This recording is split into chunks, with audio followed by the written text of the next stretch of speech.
Прво благодарам за новинарите и медиумите што сте овде со нас.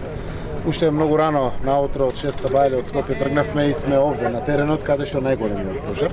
Беше соопштено од директорот на Центарот за управување со криза и од градоначалникот, дефинитивно овде е најголемиот пожар во моментот во државата, што не значи дека тоа нема да се промени. Се надевам на добро дека се промени. Сабајлето поминавме од кај Митрашинци, таа страна, на горниот дел кај колибите на Митрашинци, каде што на вистина се прават обидите за локализација на пожарот, за да не се симне кон селото и да не нападне на територијата на општина Виница од таа страна. Веќе таму действуваат нашите армиски хеликоптери и навистина прават локализацијата, но најважното действување, како што беше кажано, од нашите херои. Тоа се пожарникарите, полицијата, армијата, шумарите и шумските служби кои што работат низ планините, Дирекција за заштита и спасување, Центарот за управување со криза и братските помоши кои што ги имаме на вистина. Сакам да искористам приликата да се заблагодарам на српските воздухоплови на Србија, заради тоа што навистина завршија голема работа. Нормално сега продолжуваат да действуваат во Атина. Овде ние продолжуваме заедно со нашите хеликоптери и со романските кои што дојдоа.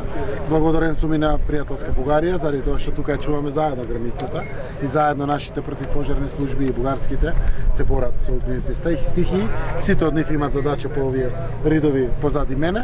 Се знае каде се точно распоредени. Позади мене може ги видите австриските и нашите заедно како се овде. На оваа страна се словенските служби на Митрашинци.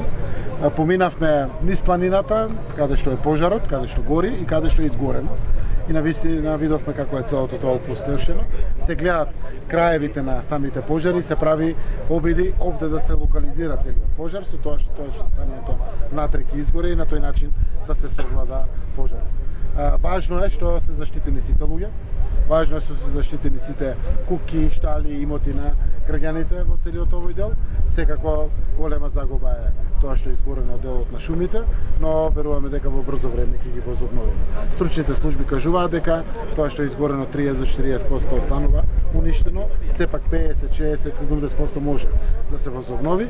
Видовме навистина како е тоа опожарено целото и зависи секако од дрвата, но тоа се белите дробови на сите наши граѓани, не само на Беро-Пехчевскиот регион овде, туку на сите граѓани од Северна Македонија.